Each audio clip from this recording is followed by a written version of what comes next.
On en vient donc maintenant au programme, à la méthode de travail, la roue à aube, le cercle vertueux que nous avions identifié de l'équipe Vivre à Seillon. Alors pendant la campagne aussi, on me parlait, pour ceux qui étaient déjà là parmi nous, avec nous, on me parlait du sentier Vivre à Seillon. On expliquait, là aussi avec tout notre cœur, tout notre engagement, que le site Vivre à Seillon, pour le moment, il existait à un seul endroit, c'était justement à l'intérieur. Ce sentier Vivre à Seillon, ce n'est pas autre chose que la définition d'un cap. Ce cap, je le redis, c'est le redressement, le sauvetage administratif de cette commune, en tant qu'entité, en tant que village qui va durer. Le sentier Vivre à Seillon, c'est des objectifs, des projets concrets qui permettent le plus tôt possible d'atteindre ce cap. Alors, on a créé aussi une roue à aube, l'expression, vous l'aurez compris, symbolique de la roue à aube. La roue à aube, je l'assume complètement.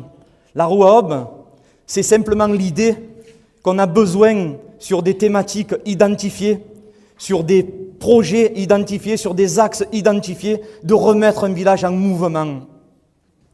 La roue à aube, c'est l'utilisation des énergies, des compétences qui convergent sur la commune, c'est le cas aujourd'hui, et qui entraîne cette force, cette dynamique qui ensuite approvisionne nos projets. Il faut de la théorie, il faut un cadre, il faut cette force-là, ce cadre-là qu'on a puisé dès la campagne, et je peux vous dire qu'à la lecture de ce qu'on découvre dans le tableau que l'on dresse de ce qu'il faut faire, mettre sur pied pour redresser cette commune, les axes que nous avons choisis, sur lesquels je vais passer rapidement tout de suite, on ne s'est pas trompé dans notre choix. Ça, je dois vous le dire aussi.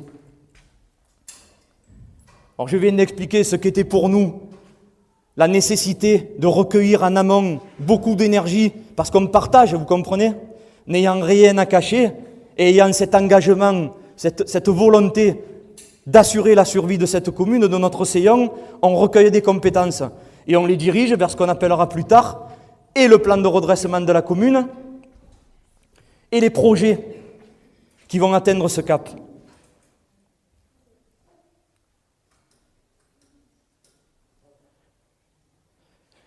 Alors oui, on croit dans nos forces naturelles. Ça aussi, ça fait des années que j'en parle. Je n'étais jamais écouté, il y a encore quelques mois, lors du précédent mandat.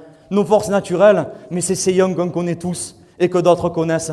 C'est Seillon, emblématique de l'Haute-Provence. Seillon, ce phare régional que l'on voit depuis la plaine de Saint-Maximin, entouré par son vignoble, avec en toile de fond les Préalpes, enneigées l'hiver. On ne voit que ça. On passe sur l'autoroute, on voit ça. On est à Super-U, à Saint-Maximin, on ne voit que ça. On est dans la plaine, on est ébahi par cette beauté touchante, ce caractère éminemment symbolique et beau de ce coin de Haute-Provence. Seillon aux portes du Haut-Var, Seillon aux portes de la Haute-Provence. Ça, c'est les forces de notre terroir, les forces naturelles. Nous croyons dans nos forces publiques, qui sont l'engagement et la volonté de vos élus. Je suis obligé de le résumer aussi simplement que ça, à redresser, à orchestrer, après les multiples déviances de nos prédécesseurs, à redresser cette commune. Donc oui, nous croyons dans nos forces publiques. Nos forces privées, on le constate, il n'y a pas une semaine qui passe aujourd'hui. Nos forces privées, c'est les gens qui nous disent, très simplement, les Seillonnais, les Seillonnaises, qui nous disent, je les cite, mais depuis que vous êtes élus, on a envie de venir au village. On entend une oreille, on n'entend pas que des circonvolutions. Là. 3 petits tours et puis s'en vont là aussi. Non, on sent une énergie, on a envie de pousser à la roue, de pousser à la mêlée. C'est ça les forces privées et la synergie qu'on peut créer entre les forces publiques et les forces privées.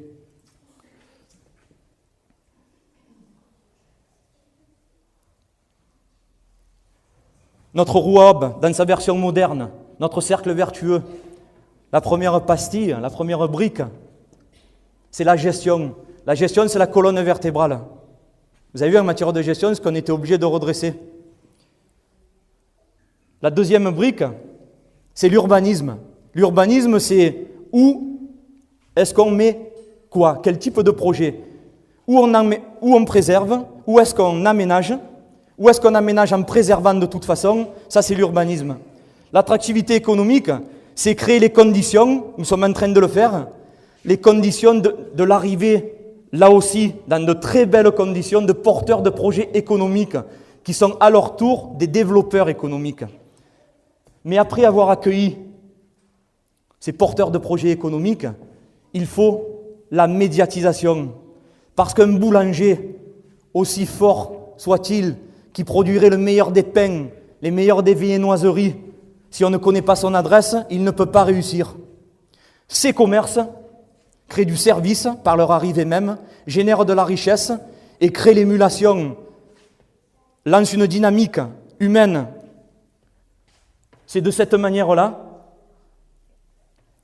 que la roue à aube se met en marche et que ce flux de richesse créé comme d'énergie, de somme de compétences et de services actionne cette roue à aube qu'il faut impérativement mettre en marche.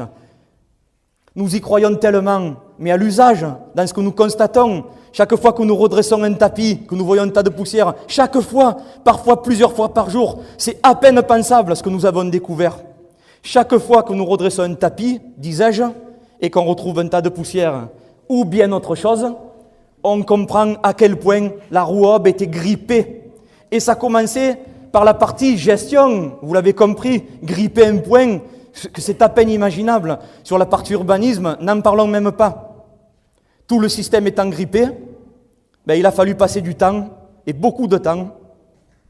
C'est pour ça notamment, je fais une petite parenthèse dès ce moment-là, que comme je l'avais promis, j'ai arrêté mon entreprise pour me consacrer exclusivement à la chose communale. Je l'avais dit, je l'ai fait.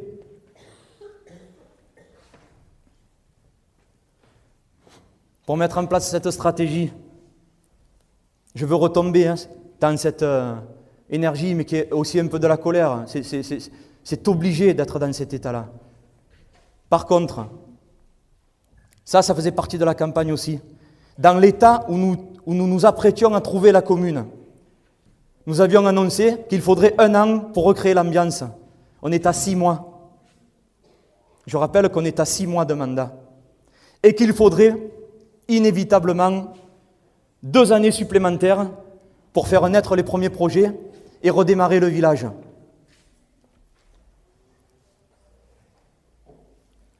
Alors la méthode Vivre à Seillon, c'est que nous n'avons pas choisi un fonctionnement type bureaucratique, avec une multiplication des commissions qui sont encore une fois très bureaucratisées, très institutionnalisées, mais où ça n'avance pas. On prend les mêmes commissions et on recommence. Pas du tout. Notre méthode de travail, c'est ce qu'on trouve plutôt dans les entreprises, avec des objectifs, des projets et des responsables de projet, et un directeur de projet qui est le maire. C'est comme ça que nous fonctionnons, depuis déjà ces 6 mois.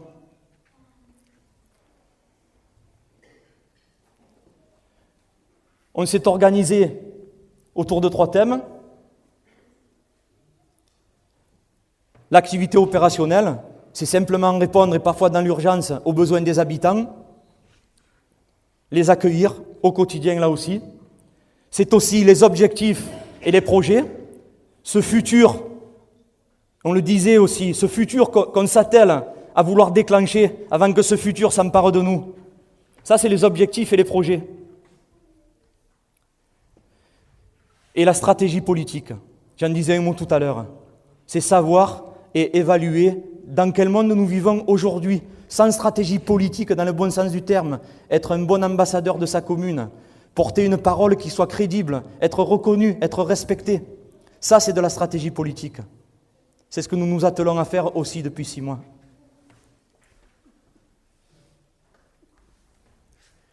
On a aussi régulièrement des conseils municipaux, où alors là, nous décidons sur la forme administrative du conseil municipal qui permet d'avancer aussi sur quelques dossiers municipaux. Ces séances sont publiques. Je vous encourage à venir y participer. Je ne sais pas trop comment on fera, mais venez-y quand même. On poussera un peu les murs, on poussera les tables, parce qu'on a toujours des participants. Et la salle est souvent pleine, mais on s'arrangera. Venez-y, c'est là-bas que ça se décide aussi.